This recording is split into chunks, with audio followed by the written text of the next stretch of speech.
샬롬, 하나님의 아름다움을 얼마나 바라보고 계신가요? 오늘 시편 8편의 말씀을 통해 주의 손가락으로 지으신 모든 만물들을 바라보시며 하나님의 영광을 경험하시기를 기대하고 소망합니다. 오늘 말씀은 시편 8편 말씀 되겠습니다. 제8편 다윗의 시 인도자를 따라 깃딧에 맞춘 노래.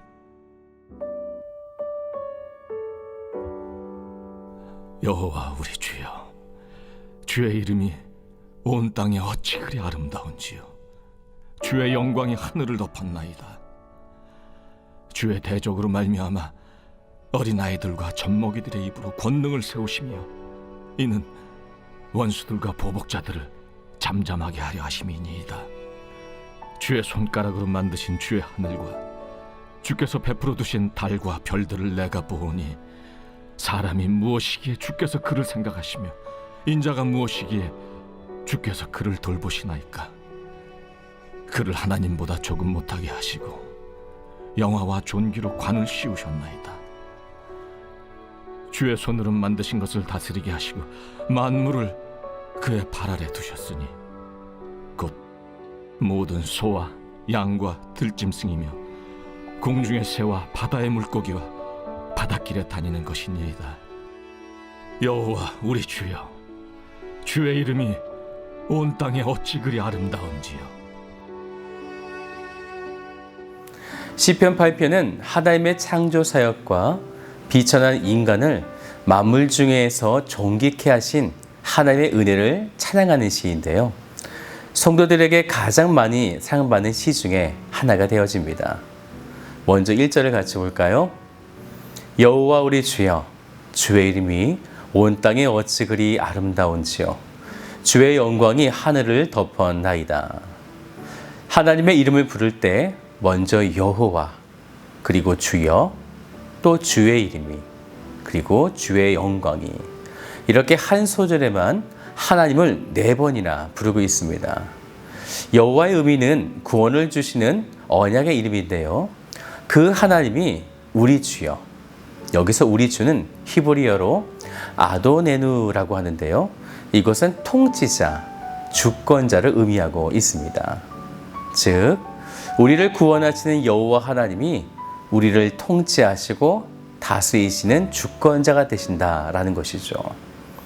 그런데 1절을 보면요, 그분의 이름이 온 땅이 어찌 그리 아름다운지요, 이렇게 고백했습니다. 하나님의 이름이 온 만물 가운데 깃들어져 있다라는 거죠. 이것은 일반 계시를 말하는데요. 일반 계시는 하나님께서 온 만물과 또한 역사 가운데 계셔서 자신의 살아계심을 그러한 역사와 또한 이러한 만물을 통해서 나타내시는 것입니다. 다윗은 지금 만물 가운데 거하시는 그 장엄하시고 위대한 하나님을 찾아내고 있는 거죠.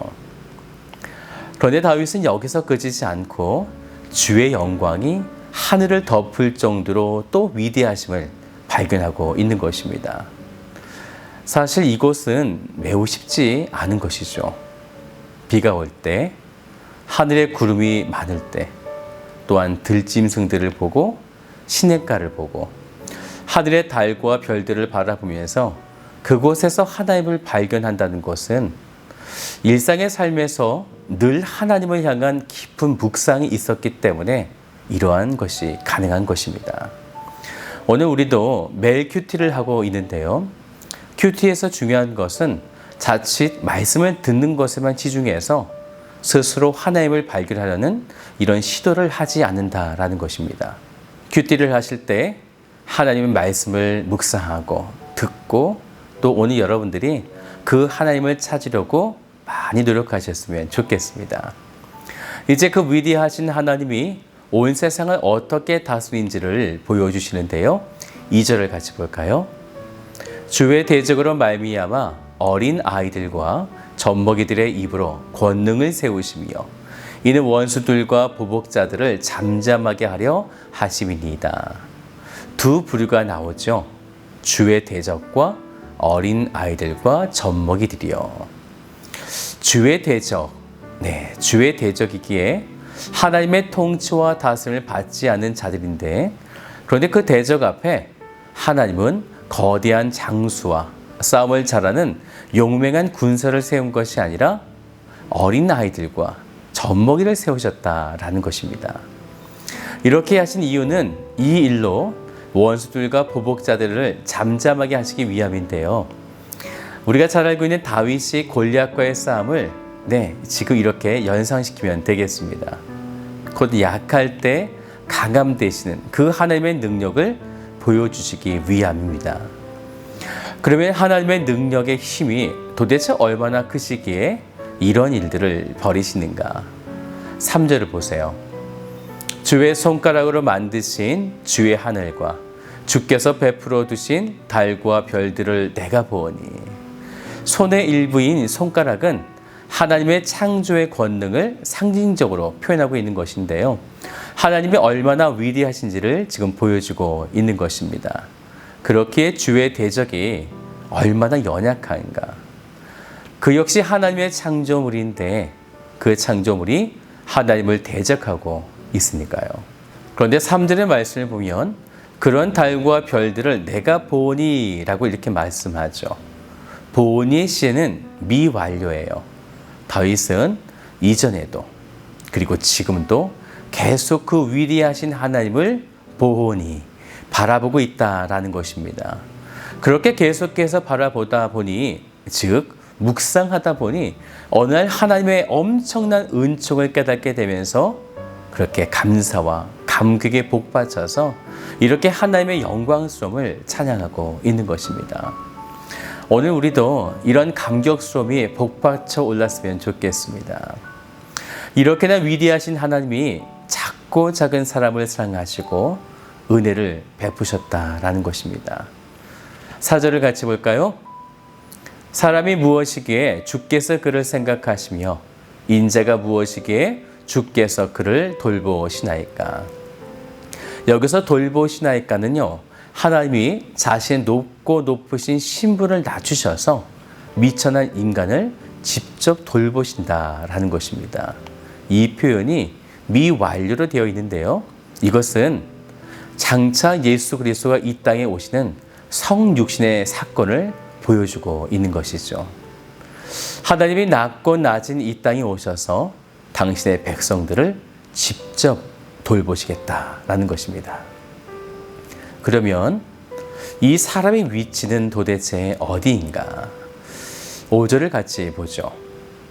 그를 하나님보다 조금 못하게 하시고 영화와 종기로 간을 씌우셨나이다. 사람을 하나님의 형상으로 만들어 주셨는데 지금 사람의 어느 정도의 위치인지를 보여주고 있는 것이죠. 모든 피조물보다 가장 특별하다. 이것을 지금 보여주고 있는 것입니다. 그런 사람에게 하나님은 영화와 존귀로 관을 씌우셨다라는 거죠. 영화는요, 히브리어로 웨카보드라고 해서 무겁다라고 하는 의미를 가지고 있습니다.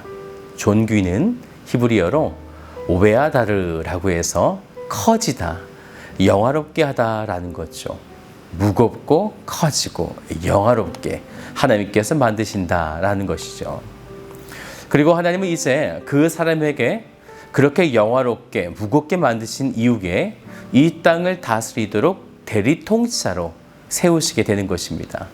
6절을 보세요. 주의 손으로 만드신 것을 다스리게 하시고 만물을 그의 아래 두셨으니, 그리고 모든 짐승들과 공중의 새와 물고기 등을 다스리게 하신 것입니다.